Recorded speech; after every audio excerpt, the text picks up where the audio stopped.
for my spiel.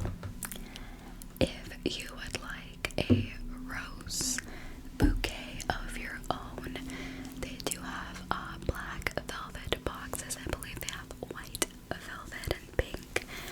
They have red roses, they have blue roses, yellow, purple, I want to say, pink for sure, white and off-white roses, like black roses too, y'all, black roses, are you kidding me? Like, if I allowed myself to be back in my gothic phase, because I love a gothic, like, style, down below and use my code for a nice little discount on your purchase, but won't keep you much longer. Let's go ahead and get right into the video.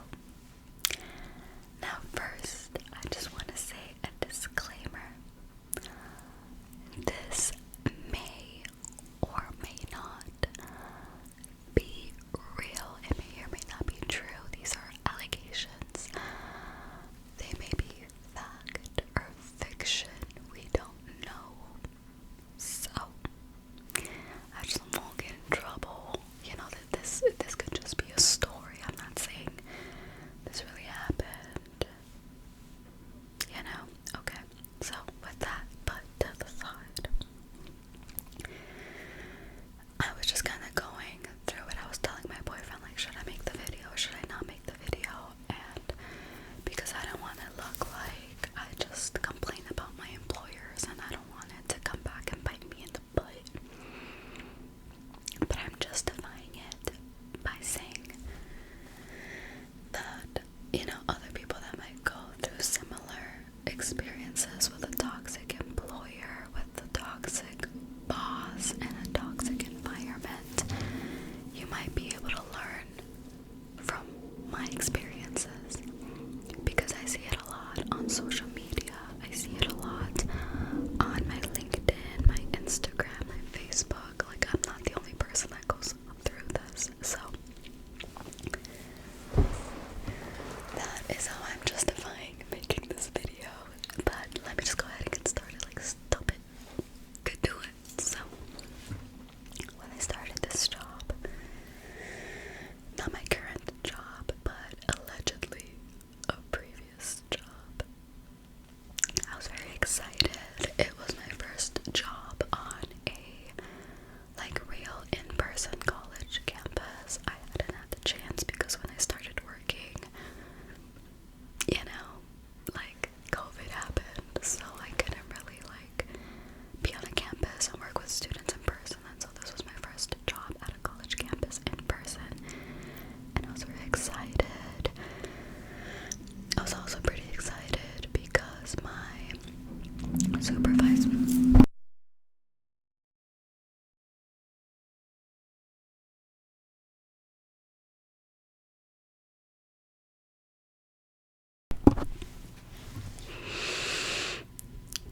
I was also really excited because my supervisor shared a lot of the same identities that I have. You know, first gen, minority, and so I was pretty happy at first. Like, wow, you don't see a lot of, you know, women of color in a position of power, and so I was pretty elated. And my first day, I hit the ground running. My first day, I made an entire training program for how to handle undocumented students, and so training other faculty and staff as well as students on the best practices and procedures if an undocumented student were to disclose their status. And it's pretty similar to if someone from the LGBTQIA plus community entrusted you with, you know, their identity to say, yeah, this is who I am. I feel like the same card keeps coming around the block because there can't be that many in, like, such a short time span. But anyway, it's the same if someone discloses that information to you. You don't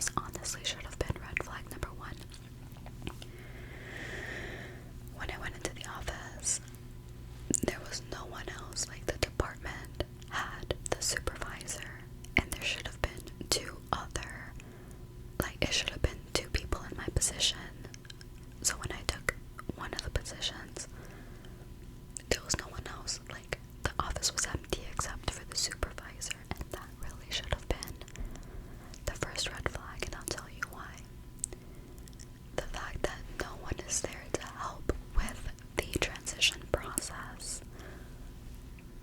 Like, why are you there by yourself? Like, why are you scared that, like, a previous employer that has experience working with you will speak to a new employee? So, it's just a red flag. I don't know if I'm articulating it correctly, but it just is. But I didn't see it that way. I was super happy to create an onboarding process, to put in all the instructions, manuals, and procedures into like one document that was super organized and like a step-by-step process, so that when actually another position opened up, so there was going to be 2 other people in my position as well. There was going to be 3 of us. For the sake of the story, I would just call us like academic coaches, you know. So I was one academic coach. There should have been 2, and by the time I got the position, they got the funding to open up a 3rd academic coach position, and so there was now 3.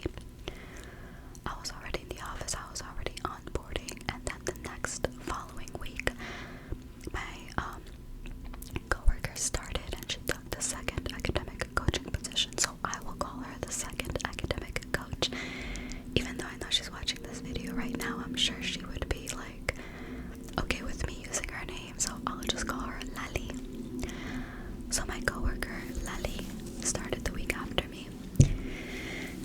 Has nothing to do with the story, but she was very intimidating to me at first. She wasn't as like smiley and open as like I typically am. I'm just like, hi, how are you? Like, and she was very like chill and just like, good morning, like, you know, not mean, but I was like, you don't like me. But my second red flag came pretty early when when our supervisor, me and Lali's supervisor, took like 2 weeks off vacation when me and Lali had just started with little to no training. Granted, it was the summer, so it wasn't terribly busy, but we were still starting to see students and we weren't advising them the best. We were doing things that we should not have been doing in our role, and I only knew that in like moving forward, but at the time your boss tells you to do something, you just do it, and your boss doesn't teach you how to do something, so you don't know how to do it. Your boss is on vacation and you have a question, so you're like, hey, how do you do this? I was thinking about doing that, like, is that the best route? And then your boss telling you, I trust your judgment, like, you guys can go ahead, you don't have to call me for every little question, like, you know, just go ahead and do what you think is best. I'm sure you guys can practice good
So I let her know my reasonings and, based on what you told us, what the minimum is, and blah blah blah blah blah.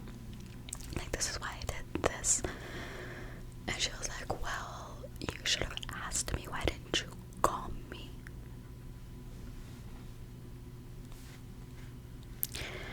And I told her, well, you said not to call you about every little thing and to try to figure it out ourselves, and that's what we did. And she's like, well, you shouldn't be doing that, you should be telling me. Like, a red flag. What is this red flag number 5? Like, just hella red flags. We're gonna stop keeping count at this point, because this is already like, I should have been known, but at the time I was just so glossy-eyed and happy. My first campus job, my first minority boss, female minority. Like, I was over the moon elated. I could see no wrong, and so yeah, that, like, the fact that she's giving us mixed messages and trying to confuse us is a form of gaslighting, and she was very much a gaslighter. Moving on,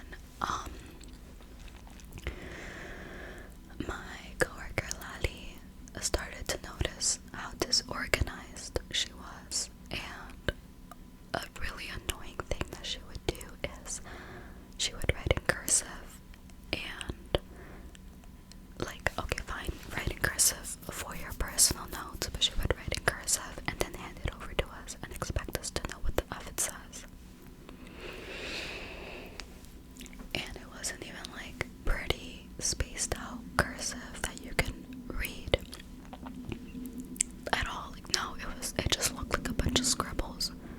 So we couldn't read that, and sometimes she would give that to her student workers who damn sure can't read that. So that was also really annoying, and I had to explicitly ask her at some point, because mind you, in the beginning we had a pretty good relationship, because I put up with her stuff. I didn't really, and also it was the summer, so she wasn't super stressed. She had just come back from vacation. She was pretty understanding of our downfalls, when really it was the result of no training whatsoever. But in any case, I really had to tell her, like, I don't think giving cursive notes to students is a good idea. And the reason that's one of my things, is I don't self-advocate enough. But when it comes to my students, I don't care. I will walk through fire for my students. And so,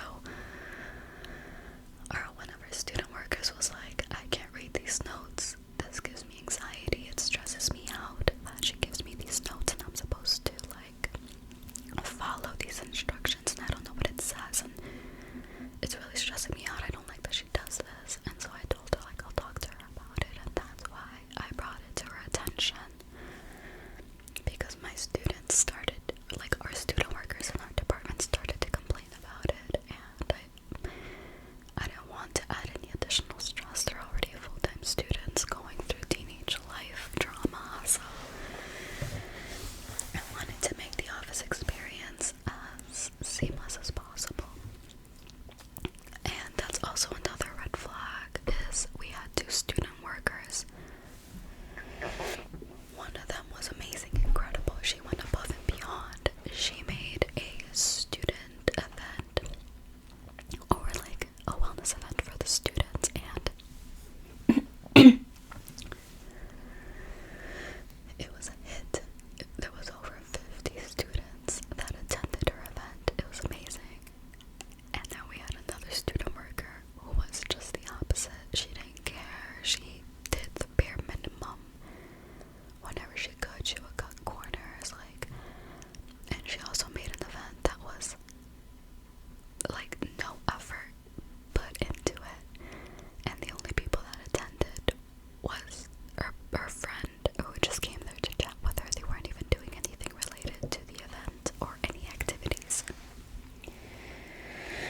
And the reason that I'm even bringing this up is because the student that was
she started taking count of when I left the office, when I came back, how long I took, who was I talking to, where was I, why isn't that on my calendar? Like, I couldn't even go to the bathroom without feeling like, let me not take too long, she's gonna think something. Like, it was awful, it was disgusting. It was the worst experience, the worst work experience of my life.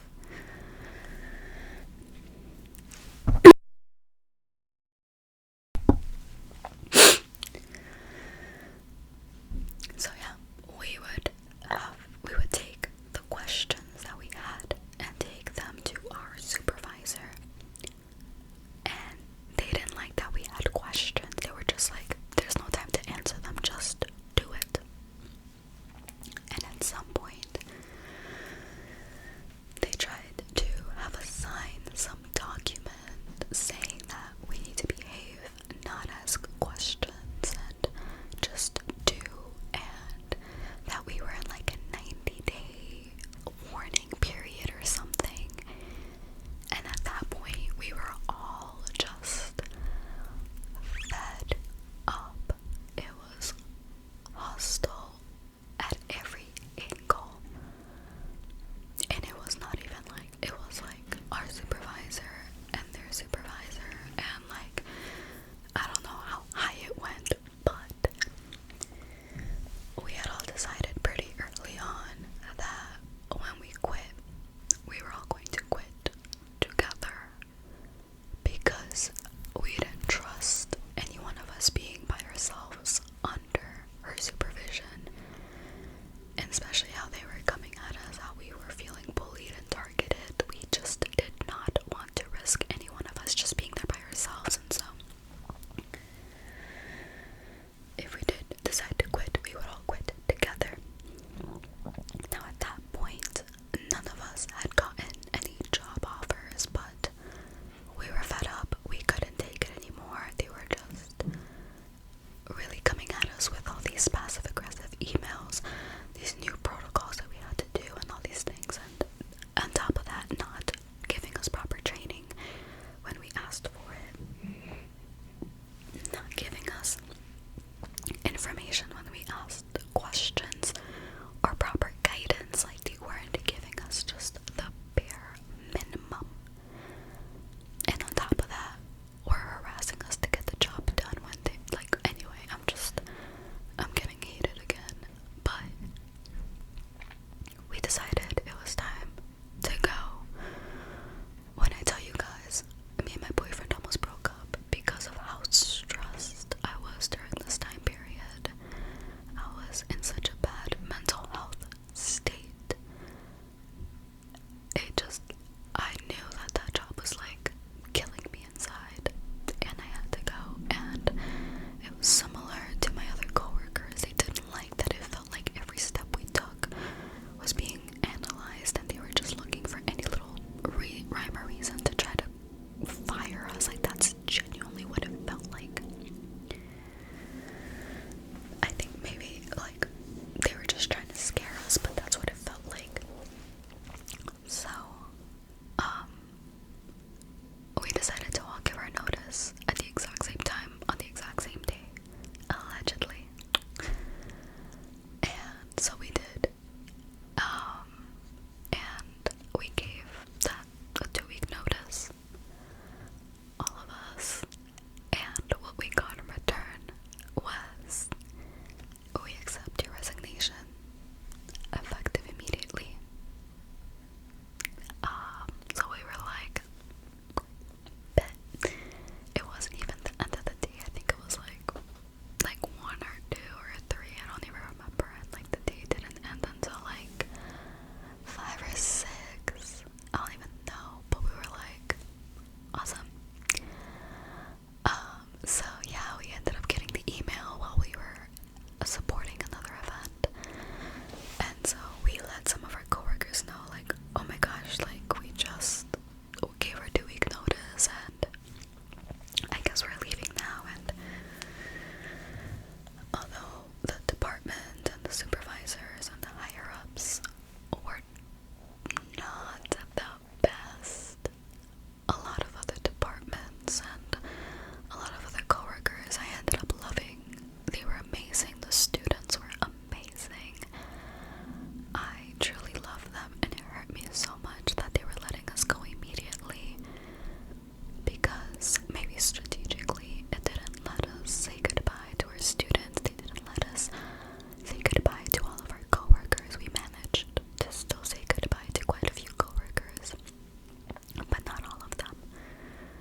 theatrical ending to this saga.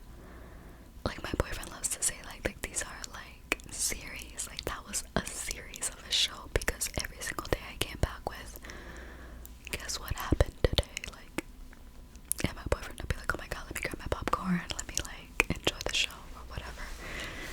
And like my coworkers, he would call them characters, because it just felt like a freaking show. And so anyway, so the end of that series, we were carrying our boxes of stuff out of the door. So we were walking down the stairs, and as we were walking down the stairs, the president of the university was walking down the stairs was walking up the stairs from the outside to get inside of the building. Oh no, or was walking in front of us. I can't remember. But the point is, we knew for a fact that the president of the university knew what was going on with us, because we were told that they were told. So, the president of that university held the door open for all three of us while we had our stuff and leaving. And we were like, thank you, bye. Like, is that not just like the most poetic ending? Like, the president of the university is like, here you go, goodbye, sir. Sayonara, au revoir, peace. So that, you know, tying it back to self-love a little bit, I think, what did I learn after that interaction? I went back to Michigan with my boyfriend to visit some of his family for Thanksgiving, and I ran into an old boss that I worked with at school, and I told him the story. I was like, I just quit a very toxic job, and I did all the right things. I went to HR, like I tried to get help. I told people what was going on and stuff, but it still backfired, and things got even worse after that. And you know what this man said? He looks at me and he's like, don't do that. Don't go to HR. They're always gonna have they're always gonna have their backs. They're never gonna take the side of the employer unless it's a really serious allegation and you have real evidence. He's like, don't do that. And I was like, well, thanks. I wish I had known that from the beginning. So honestly, and it's funny because they never called us for an exit interview because they already know why we left. Anyway, I even put it on my 2-week notice that, I wasn't seeing eye to eye with management, or I didn't agree with management, or I don't know what I put, but just my reason was on there. I made sure it was well documented so that they couldn't claim that they didn't know why people kept quitting, because we were the 8th. Like, at that point, 8 people had quit under her since the start of the department 2 years ago. So in 2 years, you lost 8 employees, not counting student workers. Like, how does she still have a job? I'll never understand. And this was back last month. So to this day, I mean, obviously we still talk to people from that university. I'm still friends with a lot of them. We're keeping in touch. I'm wishing them the best of luck. They're wishing me the best of luck. But they're letting me know that she hasn't hired anyone yet. And it's funny because while we were working there, it's like there's no time for questions. We're so busy.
find out the job posting, look up LinkedIn.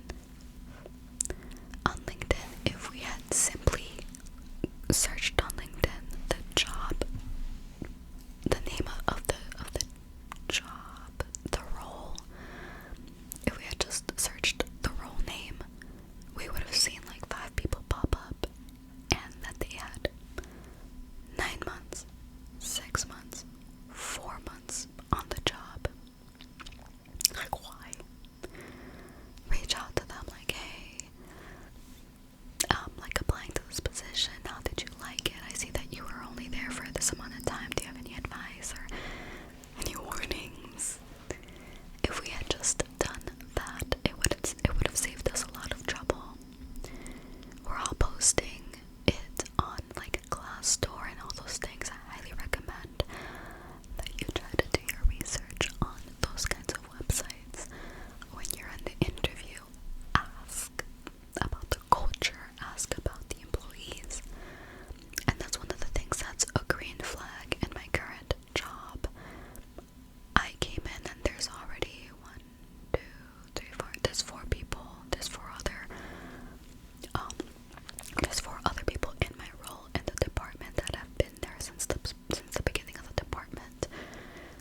consistent